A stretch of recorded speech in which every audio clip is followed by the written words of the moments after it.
الحمد لله رب العالمين والصلاة والسلام على أشرف المرسلين وعلى آله وصحبه أجمعين. رب اشرح لي صدري ويسر لي أمري واحلل عقدة من لساني يفقهوا قولي.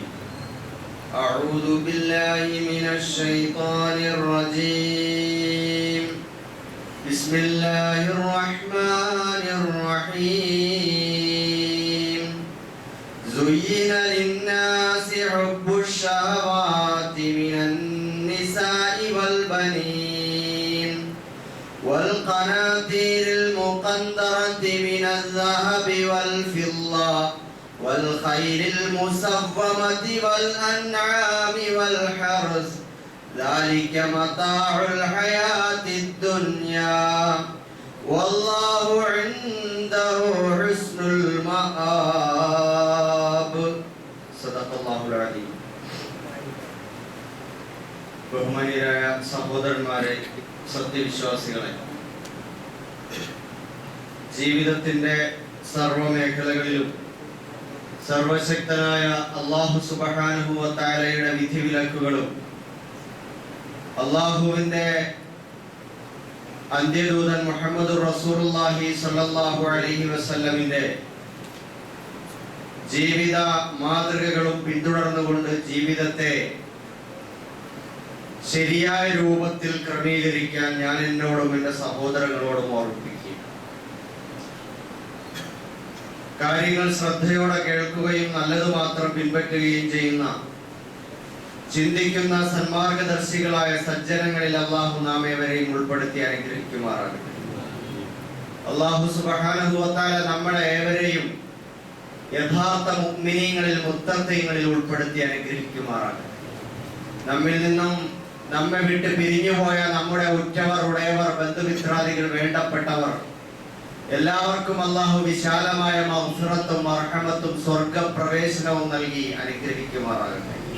നമ്മുടെ രോഗികളുടെ രോഗങ്ങൾ അല്ലാഹു പൂർണ്ണമായി ശിഫയാക്കി പൂർണ്ണ ആരോഗ്യത്തോടെ, ഈമാനോടെ, ഹിദായത്തോടെ, ദീർഘായുസ്സോടെ ജീവിച്ച് ഈമാനോടെ മരിക്കാൻ അല്ലാഹു നമുക്ക് എല്ലാവർക്കും തൗഫീഖ് തരുമാറാകട്ടെ. സഹോദരന്മാരെ, വിശുദ്ധ ഖുർആൻ സൂറത്ത് ആല ഇംറാൻ 14-ാമത്തെ വചനമാണ് ഞാൻ ഇവിടെ ഓതി വെച്ചത്. അല്ലാഹു സുബ്ഹാനഹു വ തആല ഈ വചനത്തിൽ സൂചിപ്പിക്കുന്നത് ഈ ഭൂലോകത്ത് ജീവിക്കുന്ന മനുഷ്യർക്ക് സ്വാഭാവികമായും അവരിൽ ഉണ്ടാവുന്ന ചില മാനസികമായ, ശാരീരികമായ ഇച്ഛകളെ സംബന്ധിച്ചാണ്. മനുഷ്യന് ചിലതിനോടുള്ള താല്പര്യങ്ങൾ അല്ലാഹു തആല അലങ്കൃതമാക്കി നൽകിയിരിക്കുന്നു. زين للناس حب الشهوات من النساء والبنين. മനുഷ്യർക്ക് അല്ലാഹു സുബ്ഹാനഹു വ തആല വളരെ കമനീയമായി, മനോഹരമായി, അലങ്കൃതമായി തോന്നിപ്പിച്ചു കൊടുത്തിരിക്കുന്ന ചില സംഗതികൾ, അതവന്റെ മാനസികമായ താല്പര്യത്തിന്റെ പേരിലാണ്. മിനൻ നിസാഇ വൽ ബനീൻ, സ്ത്രീകളോടുള്ള ആകർഷണം, ഇണകളോടുള്ള ആകർഷണം, അത് മനുഷ്യന്റെ മനസ്സിൽ അല്ലാഹു നിലീനമാക്കിയിരിക്കുന്നു. വൽ ബനീൻ, മക്കൾ എന്ന് പറഞ്ഞാൽ പലരുടെയും ദൗർബല്യമാണ്. മക്കളോടുള്ള അടങ്ങാത്ത സ്നേഹം, വാത്സല്യം, ഇഷ്ടം. വൽ ഖനാതീരിൽ മുഖന്തറ, ക്രമമായി അടുക്കി വച്ചിരിക്കുന്ന, വാരിക്കൂട്ടിയിരിക്കുന്ന സമ്പത്ത്. മിനൽ ദഹബി വൽ ഫിദ്ദ, സ്വർണത്തിന്റെയും വെള്ളിയുടെയും പണം അല്ലെങ്കിൽ അതിൻ്റെതായ ആഭരണങ്ങൾ, ഇതിനോടൊക്കെയുള്ള സ്നേഹം. വൽ ഖൈലിൽ മുസവ്വമ, പ്രത്യേകിച്ച് അടയാളമിട്ട, കൃത്യമായ നിലയിൽ അടയാളം ചെയ്യപ്പെട്ട ചില പ്രത്യേകതരം മൃഗങ്ങൾ, കുതിരകൾ, അല്ലെങ്കിൽ ഏറ്റവും മുന്തിയ ആഡംബര വാഹനങ്ങൾ. വൽ അൻആമി വൽ ഹറസ്, അതുപോലെ മൃഗങ്ങൾ, കൃഷി തുടങ്ങിയ സംഗതികളൊക്കെ ദാലിക മതാഉൽ ഹയാത്തി ദുനിയ, ഇതൊക്കെ ഈ ഭൗതിക ജീവിത ലോകത്തെ ആഡംബരങ്ങളാണ്, ആസ്വാദനങ്ങളാണ്. വല്ലാഹു ഇൻദഹു ഹുസ്നുൽ മആബ്. പക്ഷെ ഇതിലൊക്കെ മനുഷ്യന്റെ ശ്രദ്ധ ഇതെല്ലാം കവർന്നെടുത്ത് മനുഷ്യൻ അതിന്റെ പിന്നാലെ വട്ടം കറങ്ങി അതിലായി ലയിച്ചു കഴിയുമ്പോൾ അള്ളാഹു ഒരു യാഥാർത്ഥ്യം ഓർമ്മിപ്പിക്കുകയാണ്. അവന്റെ അടുക്കലാണ് ഇൻദഹു ഹുസ്നുൽ മആബ്, ഏറ്റവും അതിമനോഹരമായ മടക്കം അല്ലെങ്കിൽ അഭയ സങ്കേതം. അത് ഇതിനേക്കാളൊക്കെ എത്രയോ മടങ്ങ് മനുഷ്യനെ ആനന്ദിപ്പിക്കുന്നതും സുഖിപ്പിക്കുന്നതും ആസ്വദിപ്പിക്കുന്നതും ഒക്കെ ആയിട്ടുള്ള സംഗതികൾ അള്ളാഹുവിന്റെ അടുക്കലാണുള്ളത്. സഹോദരങ്ങളെ, ഇവിടെ അള്ളാഹു സൂചിപ്പിച്ച ഒരു പ്രധാനപ്പെട്ട കാര്യം വൽ ഖനാതീരിൽ മുഖദ്ദറ മിനൽ ദഹബി വൽ ഫിദ്ദ, സ്വർണത്തിന്റെയും വെള്ളിയുടെയും ആഭരണങ്ങൾ അതിനെ ഇങ്ങനെ അട്ടിയായി സൂക്ഷിച്ചു വെച്ചിരിക്കുന്നു. അതിനെ കാത്തു സൂക്ഷിക്കുക, അത് വാരിക്കൂട്ടുക എന്നത് മനുഷ്യന്റെ ഒരു പ്രത്യേക താല്പര്യമാണ്. പ്രത്യേകിച്ച് സ്ത്രീകളുടെ ഒരു ദൗർബല്യമാണ് സ്വർണം എന്ന് പറയുന്നത്. ആഭരണ ഭ്രമം, സ്വർണത്തോടുള്ള ഇഷ്ടം അനുവദിക്കപ്പെട്ടതാണ്, അതിന്റെ ഉപയോഗവും സ്ത്രീകൾക്ക് അനുവദിക്കപ്പെട്ടതാണ്. എന്നാൽ അതിനോടുള്ള ഭ്രമം അതൊരു പ്രശ്നമാണ്. ഇന്ന് നമ്മൾ നോക്കൂ, സ്ത്രീകൾക്ക് അല്ലെങ്കിൽ ജനങ്ങൾക്ക്, പുരുഷന്മാർക്ക് ഈ സ്ത്രീകൾ കാത്തു സൂക്ഷിക്കുന്ന സ്വർണത്തോട് പുരുഷന്മാർക്കുള്ള ആഭിമുഖ്യവും അതിനോടുള്ള താല്പര്യവും അത് സ്ത്രീകൾക്ക് വേണ്ടുവോളം ഉണ്ടാകണം എന്ന് തോന്നൽ. സ്ത്രീകൾക്കാകട്ടെ ഞങ്ങൾക്ക് എത്ര കിട്ടുമോ അത്രത്തോളം ആഭരണങ്ങൾ കഴുത്തിലും അതേപോലെ കാതുകളിലും കൈ നിറയെയും കാൽച്ചങ്ങലകളായും ഒക്കെ ഇഷ്ടം പോലെ സ്വർണ്ണാഭരണങ്ങൾ അണിയണമെന്ന ഒരു ഭ്രമം, അത് എനിക്കുണ്ടാകണം, എന്റെ മക്കൾക്കുണ്ടാകണം, എന്റെ പേരമക്കൾക്കുണ്ടാകണം, കുടുംബത്തിൽ ഇഷ്ടം പോലെ സ്വർണം ഉണ്ടാകണം എന്നുള്ള ഈ ഭ്രമം, ഇത് ഒരു ഭ്രമമായി മാറുമ്പോൾ അത് ചികിത്സിക്കപ്പെടേണ്ട രോഗമാണ്. ഇന്ന് നമ്മൾ നോക്കുക, നമ്മുടെ ആളുകളുടെ ഈ മനോഭാവം ഒരു ഭാഗത്ത് നിൽക്കുമ്പോൾ നേരെ മറുഭാഗത്ത് സ്വർണത്തിന്റെ വില കുതിച്ചുയരുകയാണ്. അതിശീഘ്രം, ചരിത്രത്തിൽ ഇന്ന് വരെ ഇല്ലാത്ത വിധത്തിൽ സ്വർണ്ണ വില കുതിച്ചുയർന്നുകൊണ്ടിരിക്കുകയാണ്. പവന് 1,30,360 രൂപയാണ് ഇന്നത്തെ വില എന്ന് പറയുന്നത്. അതിനൊപ്പം തന്നെ വെള്ളിയുടെ വിലയും കുതിച്ചുയർന്നിട്ടുണ്ട്. അത് 410 രൂപയാണ് ഗ്രാമിന്. നമ്മൾ നോക്കണം, ഇതനുസരിച്ച് ഇന്ന് നമ്മൾ ഇടപഴകുന്ന ഒരു മേഖലയിൽ നമുക്ക് ഈ സ്വർണത്തിന്റെയും വെള്ളിയുടെയും ഉപയോഗവും ക്രയവിക്രയവും അതിനോടുള്ള ധാർമ്മിക ബാധ്യതയും നിർവഹിക്കുന്ന തലത്തിൽ നിന്ന് ചിന്തിക്കുമ്പോൾ ഇന്ന് 84 ഗ്രാം സ്വർണമുണ്ടെങ്കിൽ ഒരാളുടെ കൈവശം 10.5 പവൻ സ്വർണം, അതായത് 84 ഗ്രാം സ്വർണമുണ്ടെങ്കിൽ അതിന്റെ 2.5% സക്കാത്ത് കൊടുക്കണം. ഇവിടെ 84 ഗ്രാം സ്വർണം എന്ന് പറയുമ്പോൾ ഇന്നത്തെ മാർക്കറ്റ് വിലയനുസരിച്ച് 13,68,780 രൂപ, 14 ലക്ഷത്തോളം രൂപയാണ് അതിന് വില വരുന്നത്. അപ്പോൾ സക്കാത്ത് കൊടുക്കാൻ ആളില്ലാത്തൊരവസ്ഥയിലേക്ക് മറുഭാഗത്ത് മാറ്റപ്പെടുന്ന ഒരവസ്ഥ. സാധാരണ നിലയിൽ നിന്നും സാധാരണക്കാരൻ സ്വർണം കൈവശം വെച്ചിരിക്കുന്ന ഒരാൾ സാധാരണക്കാരൻ സക്കാത്ത് കൊടുത്തുകൊണ്ടിരുന്നെങ്കിൽ ഇന്ന് സാധാരണക്കാരന് സ്വർണത്തിന്റെ പേരിൽ സക്കാത്ത് കൊടുക്കേണ്ടി വരാത്ത ഒരവസ്ഥയിലേക്ക് മാറുന്നു. മറുഭാഗത്ത് പാവപ്പെട്ടവന് അത് കിട്ടാതെ പോവുകയാണ്, അതിൻ്റെതായ ഒരു അവകാശം. അതോടൊപ്പം തന്നെ വെള്ളി നമ്മൾ നോക്കുകയാണെങ്കിൽ കഴിഞ്ഞ വർഷമൊക്കെ സക്കാത്തിനെ കുറിച്ച് അതിന്റെ ഹിസാബ് പറയുമ്പോൾ നമ്മൾ പറഞ്ഞിരുന്നു 45, അതായത് 595 ഗ്രാം 200 ദിർഹം, 595 ഗ്രാം അങ്ങനെ വെള്ളി ഒരാളുടെ പക്കൽ ഉണ്ടെങ്കിൽ, അതായത് ഇന്നത്തെ മാർക്കറ്റിലെ പഴയ മാർക്കറ്റിലെ 45 രൂപ, ഇന്നത് 450 രൂപയായിട്ട് അത് മാറിയിട്ടുണ്ട്. അപ്പോ അങ്ങനെ നിന്നിട്ട് നമ്മൾ നോക്കുമ്പോ ഇന്ന് അത് 2,60,775 രൂപയായിട്ട് അതിന്റെ വിലയും മാറിയിരിക്കുകയാണ്. 2,43,950 രൂപയായിട്ട് അതുണ്ടെങ്കിലേ ഒരാൾ സക്കാത്ത് കൊടുക്കേണ്ടി വരികയുള്ളൂ. നേരത്തെ അങ്ങനെയല്ല. ഏകദേശം 10-30,000 രൂപ ക്രയവിക്രയം ചെയ്യുന്ന അല്ലെങ്കിൽ ബിസിനസ് നടത്തുന്ന അല്ലെങ്കിൽ പണമായി കയ്യിൽ ബാലൻസ് ഉള്ള ഒരാള് വർഷം മുഴുവൻ അങ്ങനെ ഇരിക്കുന്നുണ്ടെങ്കിൽ അയാൾ സക്കാത്ത് കൊടുക്കണമായിരുന്നു. ഇന്ന് നമ്മുടെ അവസ്ഥ നോക്കിയാൽ 2.5 ലക്ഷത്തോളം രൂപ ഉണ്ടെങ്കിൽ അയാൾക്ക് സക്കാത്ത് കൊടുക്കേണ്ടി വരുന്നുള്ളൂ. അപ്പൊ പിന്നെ സക്കാത്ത് എന്ന് പറയുന്ന ഒരു പ്രശ്നം അവിടെ പ്രതിസന്ധിയായിട്ട് ഇതേപോലെ വരികയാണ്. അപ്പൊ ഇതൊരു ഭാഗത്ത്. നേരെ മറുഭാഗത്ത് നിങ്ങൾ നോക്കൂ, നമ്മുടെ വീടുകളിൽ സ്വർണത്തിന്റെ ഉപയോഗം എങ്ങനെയാണ്. ഇന്നത്തെ കല്യാണങ്ങൾ മുമ്പത്തേക്കാൾ ഒരു ഭാഗത്ത് നേരത്തെ സ്വർണത്തിന് വളരെ വിലക്കുറവായിരുന്നു. ഇന്നിപ്പോ നമുക്ക് പ്രവചിക്കാൻ കഴിയാത്ത വിധത്തിൽ കുതിച്ചുയർന്നുകൊണ്ടിരിക്കുകയാണ്. അതിന്റെ വേറെ കാരണങ്ങൾ ലോകത്തുണ്ട്. പക്ഷെ അങ്ങനെ കുതിച്ചുയർന്നുകൊണ്ടിരിക്കുന്ന ഈ സ്വർണം, ഇതിന് നമ്മുടെ മനോഭാവങ്ങളിൽ കുറച്ച് കുതിച്ചു വരുന്നതിനനുസരിച്ച് സ്വർണത്തിന്റെ പവന് അല്ലെങ്കിൽ അതിന്റെ ഗ്രാമിൽ എന്തെങ്കിലും ഒരു വിട്ടുവീഴ്ച ചെയ്ത് കുറച്ചുകൂടെ ഒന്ന് താഴോട്ട് വരാൻ പറ്റുമോ? അതിന്റെ ഗ്രാഫ് ഇല്ല.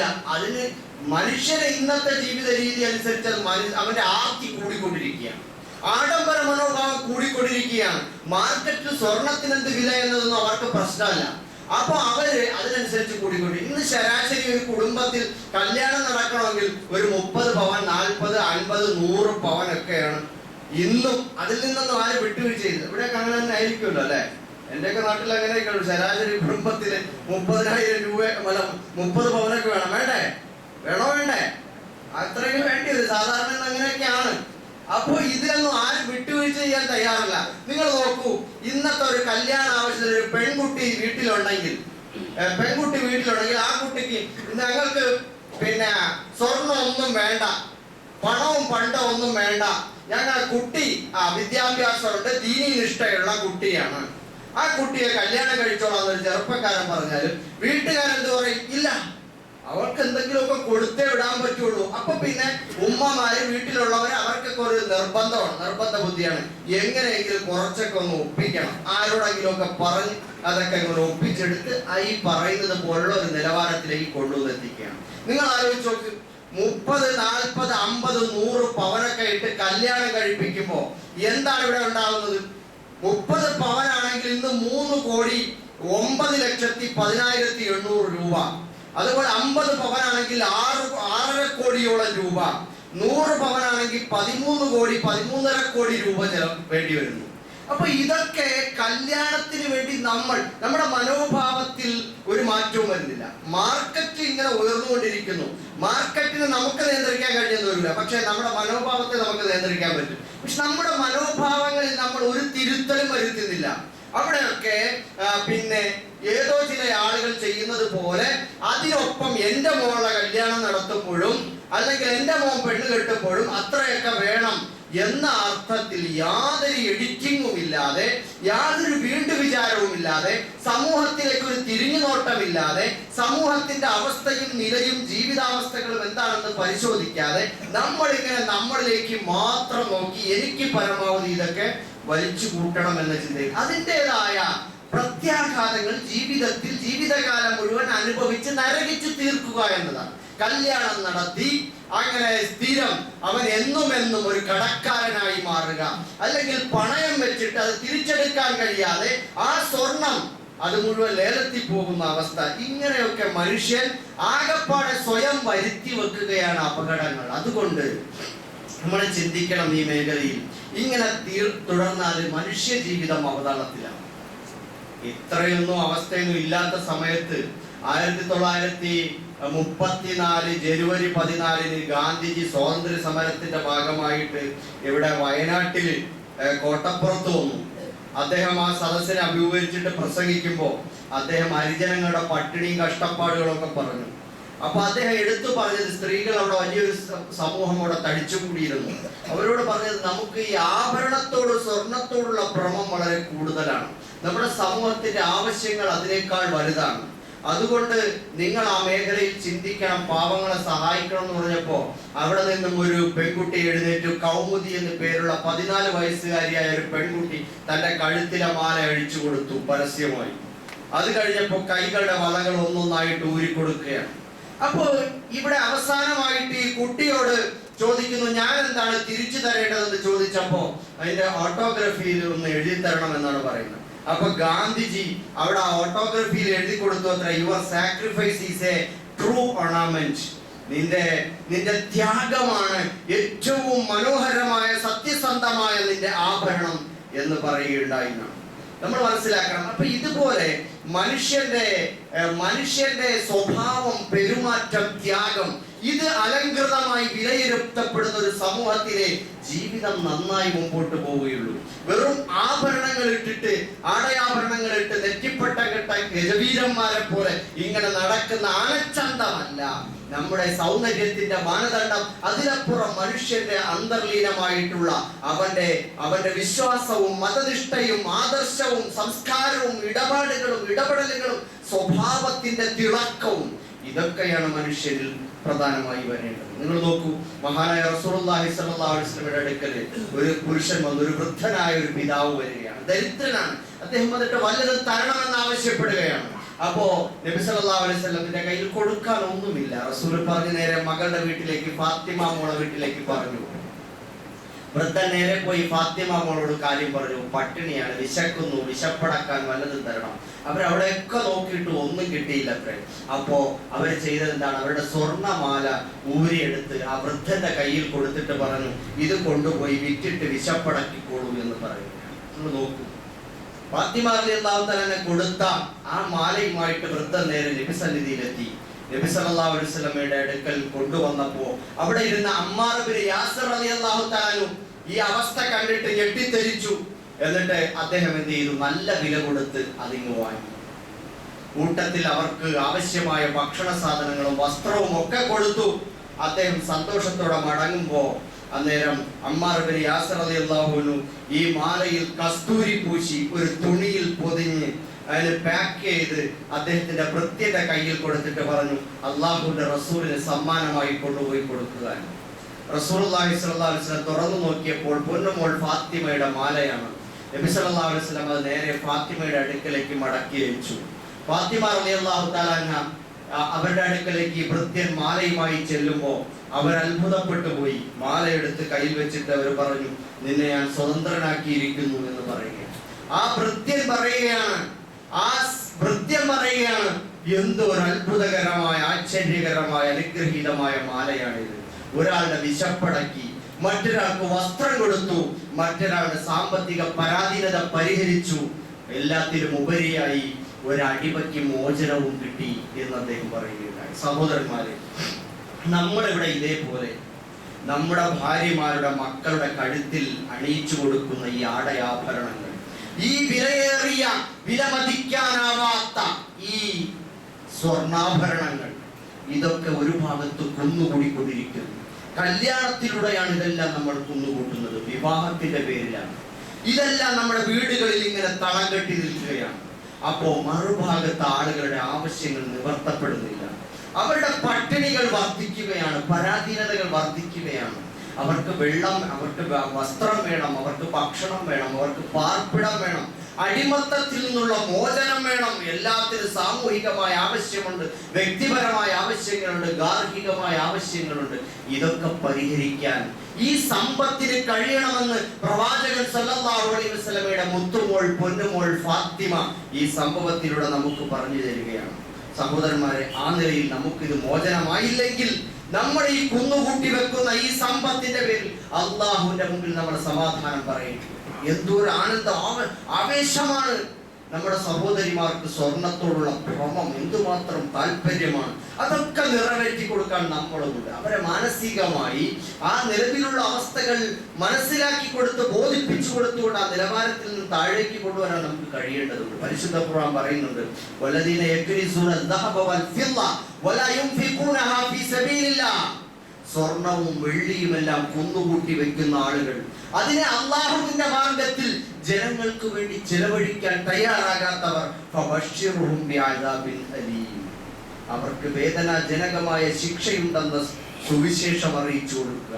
നിങ്ങൾ ഇവിടെ വളരെ ആനന്ദത്തോടുകൂടി, സന്തോഷത്തോടുകൂടി, ഹാപ്പിയായി അണിയുന്ന ഈ ആഭരണങ്ങൾ ഉണ്ടല്ലോ, നിങ്ങൾക്ക് ഇതിൽ നിങ്ങൾ ആനന്ദം കൊള്ളുന്നുണ്ടെങ്കിൽ മറുഭാഗത്ത് ആളിക്കത്തുന്ന നരകമുണ്ടെന്ന സുവിശേഷം കൂടി ഒന്ന് കൊടുത്തേക്കാണ്.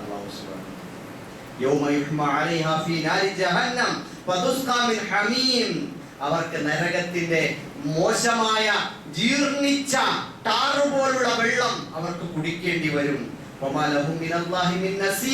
അള്ളാഹുവിൽ നിന്ന് അവർക്കൊരു സഹായം ഉണ്ടാവുകയില്ല.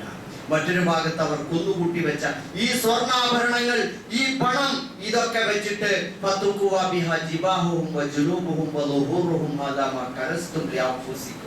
നിങ്ങളുടെ സ്വന്തം നഫ്സിന് വേണ്ടി, ശരീരത്തിന് വേണ്ടി, ശരീരത്തിന്റെ മാറ്റുകൂട്ടാൻ, സൗന്ദര്യം വർദ്ധിപ്പിക്കാൻ നിങ്ങൾ കാത്തുകൂട്ടി വെച്ചിരുന്ന നിങ്ങളുടെ നിധി കുംഭങ്ങളാണ് ഈ സ്വർണം. ഇതുകൊണ്ട് നിങ്ങളുടെ ശരീരം മുഴുവൻ പൊള്ളിക്കുകയാണ്, നിങ്ങളെ ശിക്ഷിക്കുകയാണ് എന്ന് അല്ലാഹു സുബ്ഹാനഹു വ തആല പറഞ്ഞുകൊണ്ട് ശിക്ഷിക്കുമെന്ന് ഖുർആനിൽ കാണാൻ കഴിയും. മറ്റൊരു ഭാഗത്ത് റസൂലുള്ളാഹി സ്വല്ലല്ലാഹു അലൈഹി വസല്ലം പറയുന്നു, ഈ ആഭരണങ്ങൾ ഇതെല്ലാം നാളെ കഴുത്തിൽ ചുറ്റി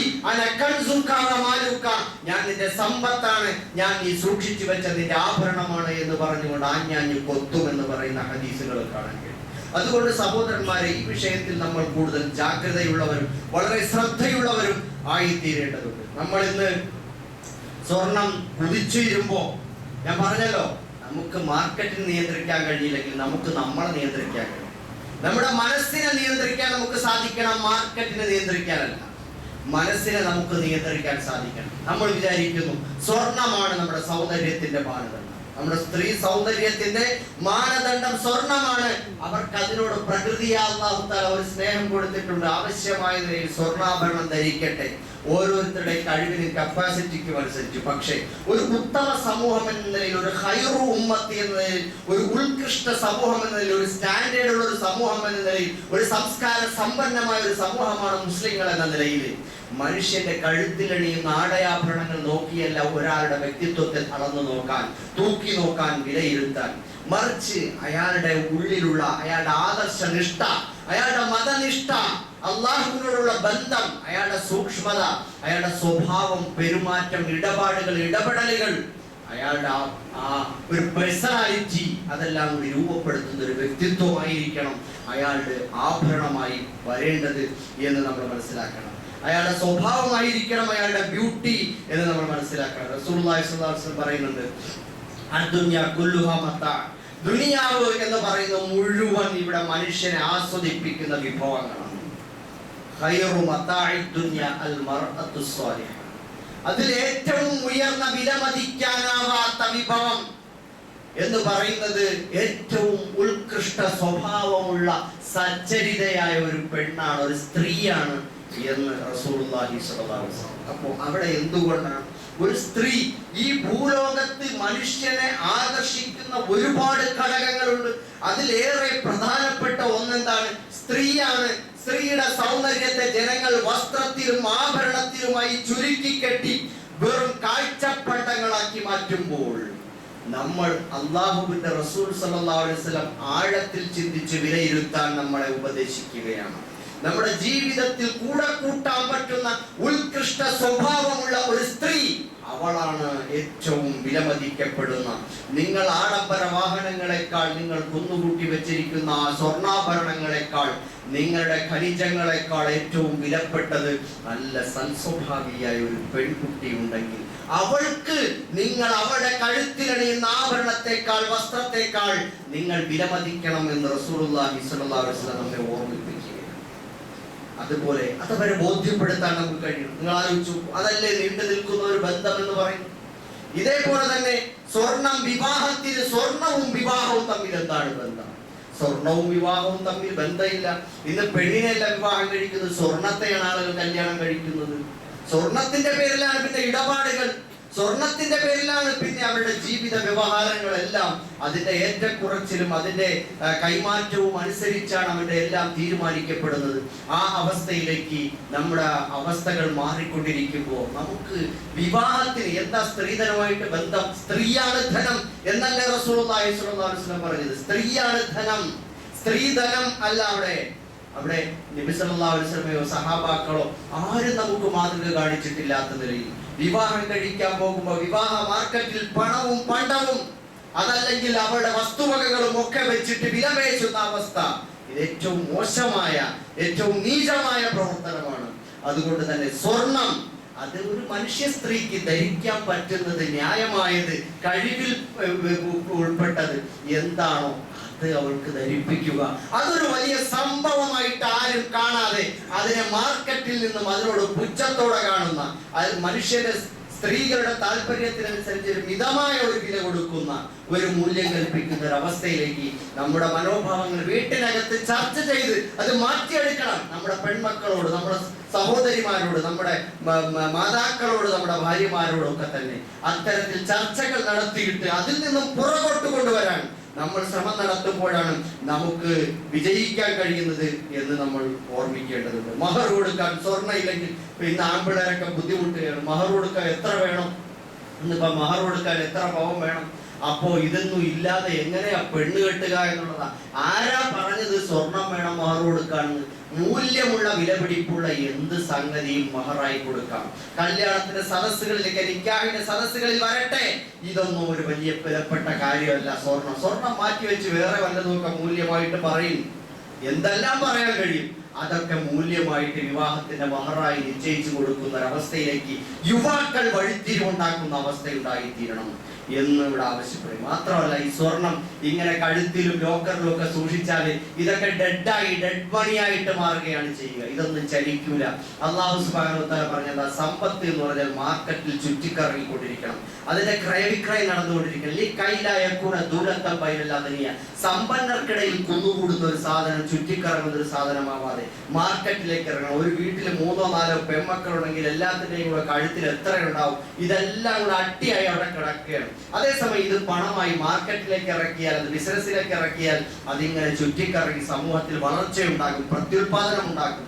മറ്റേത് ഇത് ഡെഡായി കിടക്കും. ഇത് പരിശുദ്ധ ഖുർആൻ പറയുന്ന സമ്പദ് ശാസ്ത്രവുമായി ബന്ധപ്പെട്ട ഒരു തത്വമാണ് എന്ന് നമ്മൾ ഓർക്കേണ്ടതുണ്ട്. അതുകൊണ്ട് വിവാഹമൊക്കെ ഞാൻ അവസാനിപ്പിക്കുന്നു. വിവാഹമൊക്കെ വളരെ ചെലവ് കുറച്ച് നടത്തി ശീലിക്കും. അതിന് ബറക്കത്തുണ്ടാകും. ഏറ്റവും ബറക്കത്തുള്ള വിവാഹം ഏറ്റവും ചിലവ് കുറച്ച് നടത്തുന്നതാണ് എന്ന് റസൂലുള്ളാഹി സ്വല്ലല്ലാഹു അലൈഹി വസല്ലം നമ്മളെ ഓർമ്മിപ്പിക്കുകയാണ്. അതുകൊണ്ട് ബറക്കത്ത് എന്ന് പറഞ്ഞാൽ നീണ്ടു നിൽക്കുന്ന, മനസ്സിന് പൊരുത്തമുണ്ടാക്കുന്ന, കുറഞ്ഞ വിഭവത്തിലും ഉയർന്ന ബറക്കത്തുണ്ടാക്കുന്ന, ഐശ്വര്യമുണ്ടാക്കുന്ന, സമൃദ്ധി ഉണ്ടാക്കുന്ന, രോഗങ്ങളെ മാറ്റി നിർത്തുന്ന, ദീർഘായുസ് ഉണ്ടാക്കുന്ന, മക്കളിൽ സലാഹിയത്തുണ്ടാക്കുന്ന, സമാധാനം ഉണ്ടാക്കുന്ന നല്ല ജീവിതം ഉണ്ടാകാൻ വിവാഹം അത് ബറക്കത്തുള്ളതാക്കാൻ ചെയ്യണം. ബറക്കത്തുണ്ടാകണമെങ്കിൽ ചെലവ് കുറച്ച് നടത്തണം. അങ്ങനെ ചെയ്തു കാണിക്കൂ, ഇതിൽ ബറക്കത്തുണ്ടാവും സഹോദരന്മാരെ. അതുകൊണ്ട് നമ്മുടെ മാർക്കറ്റിലെ കുതിച്ചുയരുകൾ അതിനെ നിയന്ത്രിക്കാൻ നമ്മുടെ മനസ്സിൽ മാറ്റങ്ങൾ ഉണ്ടാക്കണം. അല്ലാഹു നമ്മെ എല്ലാവരെയും അനുഗ്രഹിക്കുമാറാകട്ടെ. റബ്ബന തഖബ്ബൽ മിന്നാ ഇന്നക അൻത സമീഉൽ അലീം വതുബ് അലൈനാ ഇന്നക അൻത തവ്വാബുർ റഹീം.